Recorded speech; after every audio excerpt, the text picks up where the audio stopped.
Включай радио, 50 центов, выпустили новый альбом, там идет эта песня. Ты что, серьезно?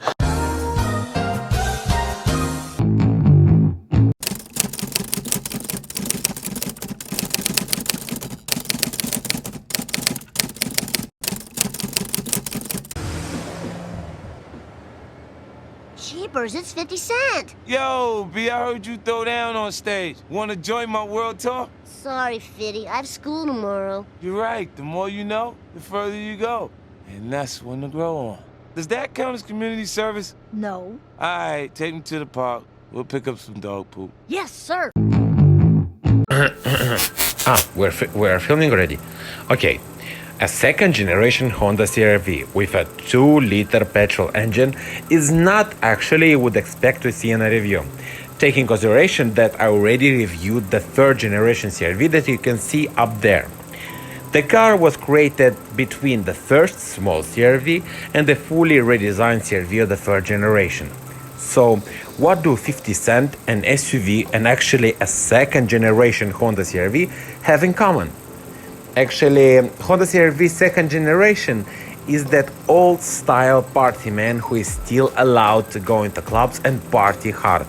Even if it's an old car, but its boxy shape, it still looks good in our days. The car that not just look big, but that is big.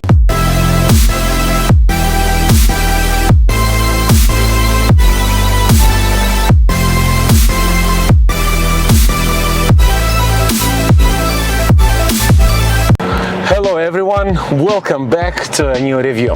So Honda CRV, the second generation. This is, I think, the last Honda where camping was still an important thing in the whole equation of a new car. And in the end, why I'm saying it, this car, it has even a picnic table right in the boot space in a special designed luggage area. As you see here, here is the table that you can, but as well under the table have enough space to put another spare wheel. I don't know why exactly they're using it here in the back, but you have as well the option to put another one right under. This exact model was manufactured from 2001 until 2004, when in 2004 they made a restyle. No, the new style sections. So the length is 4,360 millimeters. So the width is 1,780 millimeters, and the height of 1,710 millimeters. A very high car for this boxy style. And the most important thing, you have here a clearance of 205 millimeters. Like, it's enough for every parking wherever you're going. And for its weight of 1,410 kilograms. Perfect package of everything.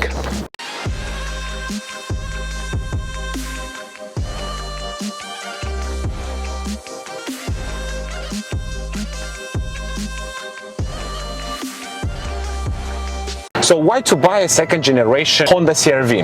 Actually, this car is still on the map when deciding to buy a car. You're buying such a car, you're thinking about the price.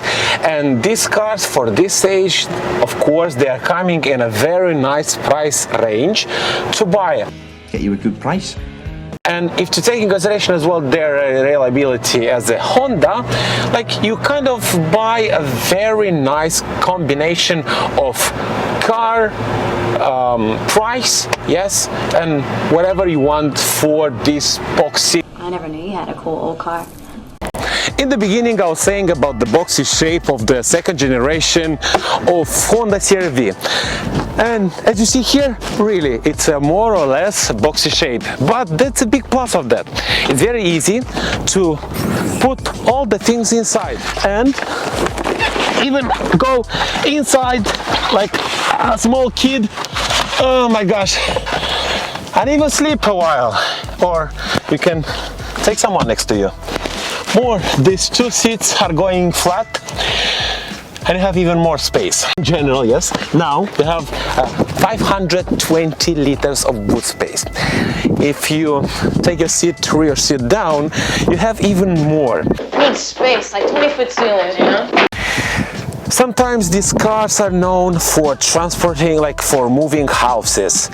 And if you need space, this car, it's still, or it should be on your list.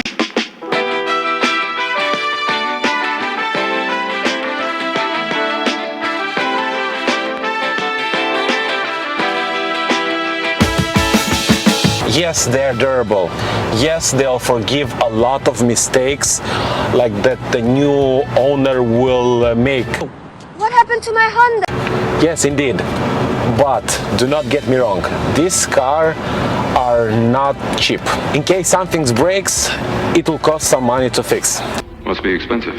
Like I remember, based on my third generation CRV, when the evaporator from the inside system broke, it was not so cheap to fix. But taking consideration that because of the Honda, these things will not break a lot or will not break so often. That's the magic of the Honda. You know, I like neat, durable men.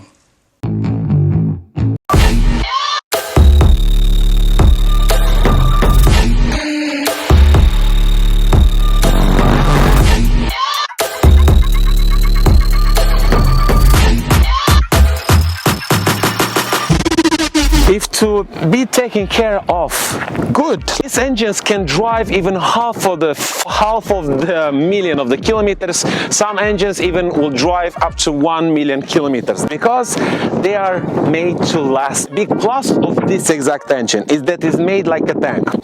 But there's a minus on that. The car is coming with only 148 horsepower because this is a UK version car. The Japanese cars were mounted with the same engine but with 158 horsepower. I'll not say that 10 horsepower make a big difference, but there is. We're now in the car. I'm filming from another camera. Right now I'm with the owner. He has our timing mechanism that will say how fast we're driving to 100 kilometers. We start at 3. Drive 1. 1, 2, 3.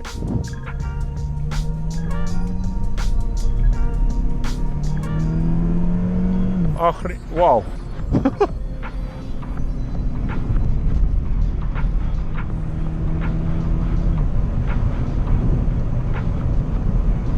$100.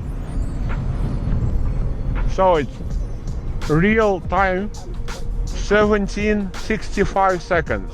That for the first 50-60 kilometers the car is driving very fast, like it has a very fast start, because engines of Honda, they're really legendary for the fact that they can go to the high speed RPMs, like to 6,000, 7,000 RPMs, so it will go very fast.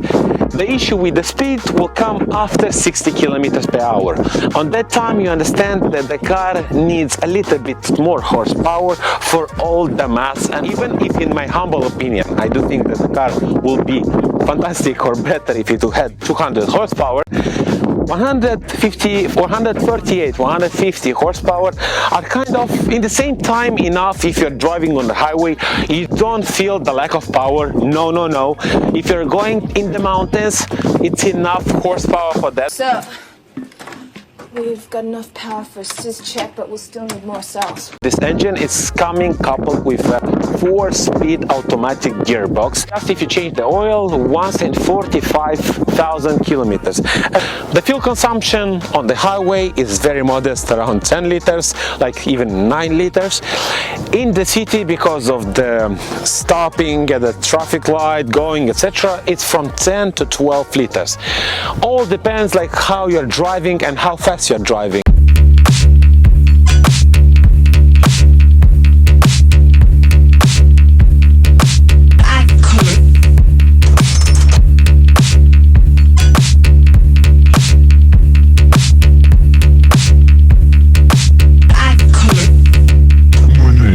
What kind of additional options the car has?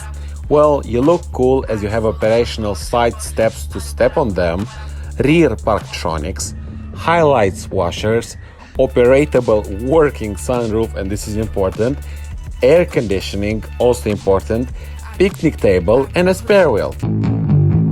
Another fantastic thing that I wasn't sure about that until I saw it is about the rear window.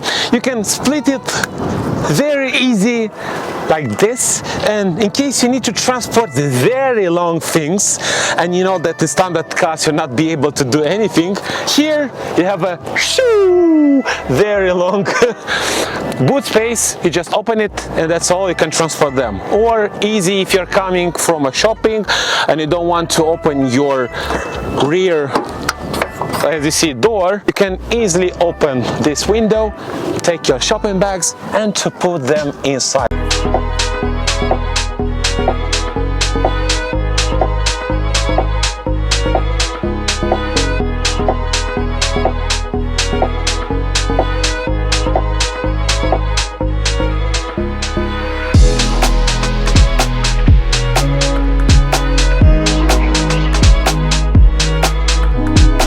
Before going in the back seats is that the wheels, the standard one are 15 inches, this one are 16 inches. So because of that, even the clearance is higher, around 2 centimeters higher than the usual, and that's why the car looks higher than you'd normally see. So let's go in the back. If to go in the back, here, as you see, I have really plenty of space. Here at least one fist is enough.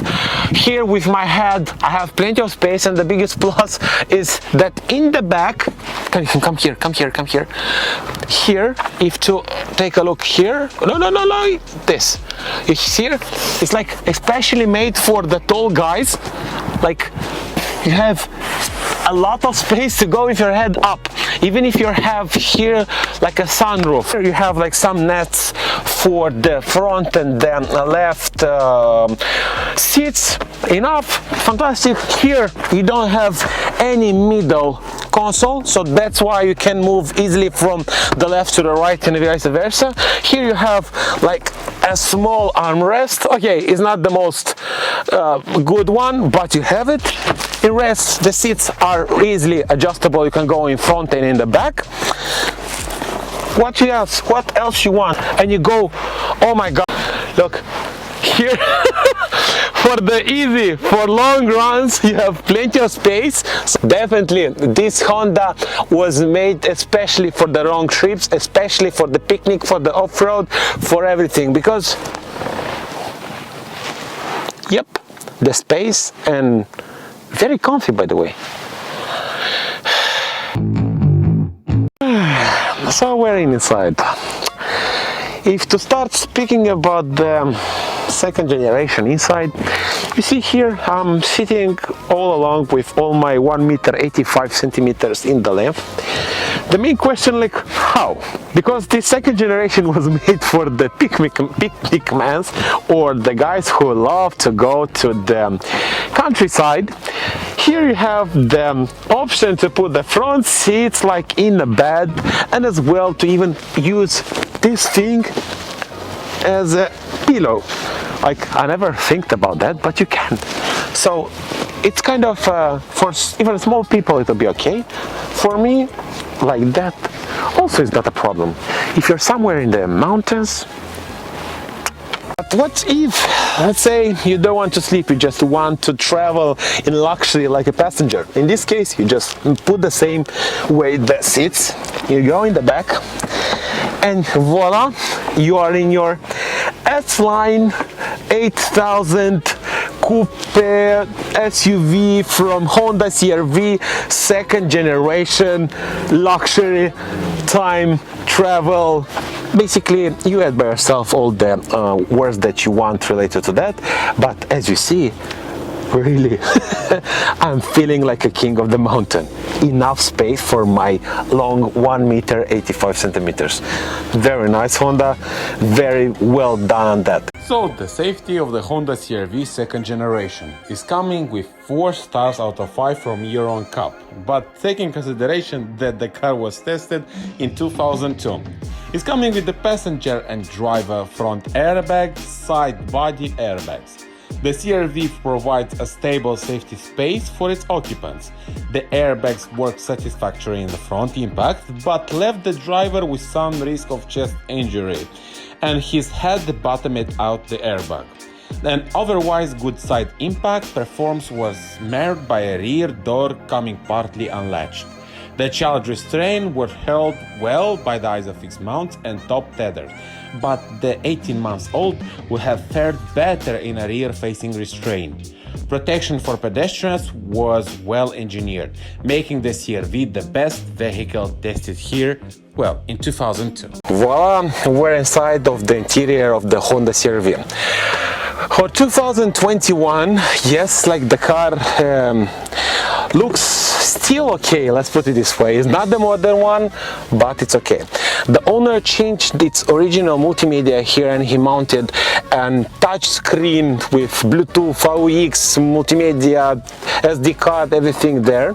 And that's why this multimedia is kind of modernizing these boxy shapes that you see here. Another thing that you have in the car are these handles. Actually, most probably like for the off-road, when you're going somewhere, you need to just hold yourself to feel okay. From this side, you have the parking that is made as well like this handle style.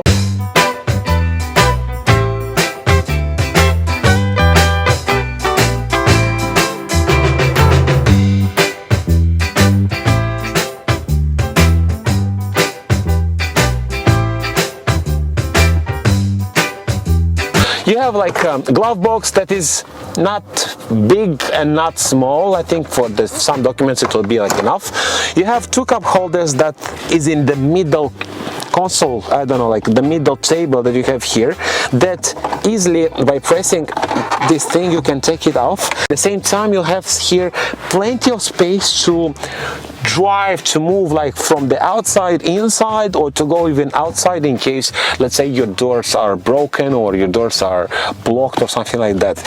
Feature that you have for this car, there are two actually. The first one is the sunroof that is kind of operated.